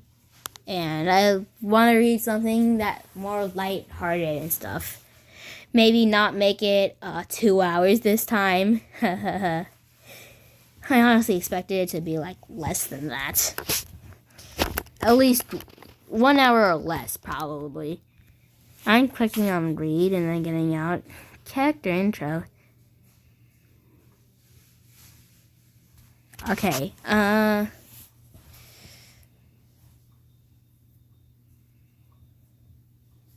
okay, apparently I heard that Cashier is like 17.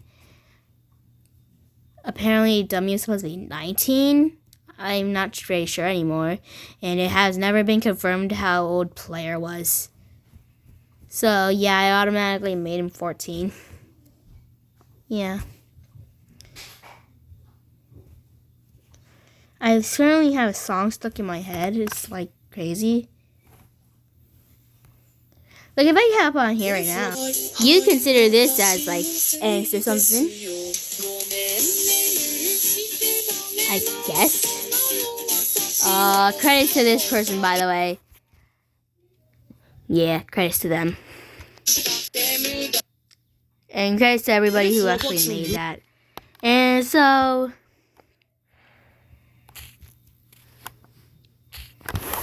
yeah, that's basically just it for now. I guess, like, all of this is, like, overwhelming. I mean, I don't know if you actually notice, but I don't know. Life is just weird as heck. So, yeah. The whole purpose of this was, like, heartbreak and stuff, and you really couldn't fix it, no matter what you really did.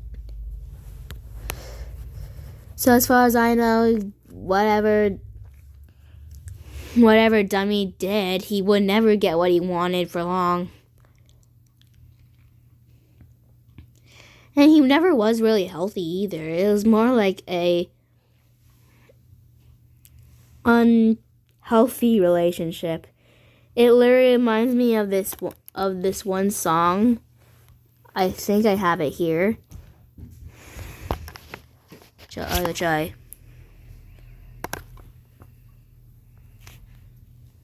I had it one time.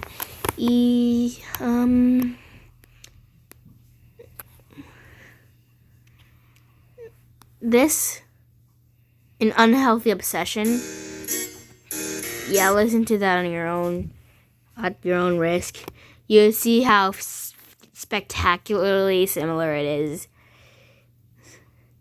Like, I swear if I put that on my playlist when I go to sleep, I'm gonna imagine that scenario. Actually, maybe I should make a mini movie out of that. And they're gonna be like,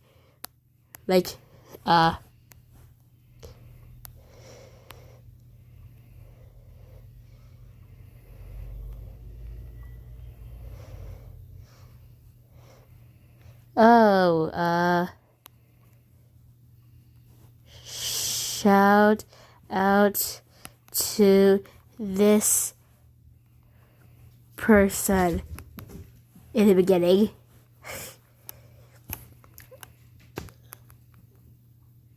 Title. Now, nobody will definitely go this far, right? It's like 2 hours.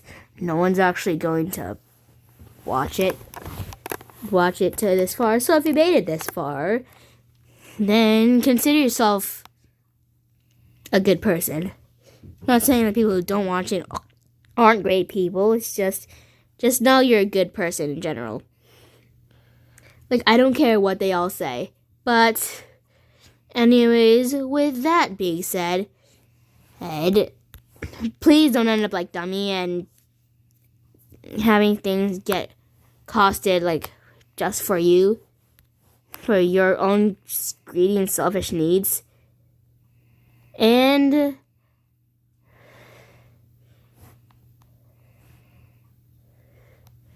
as always, stay safe.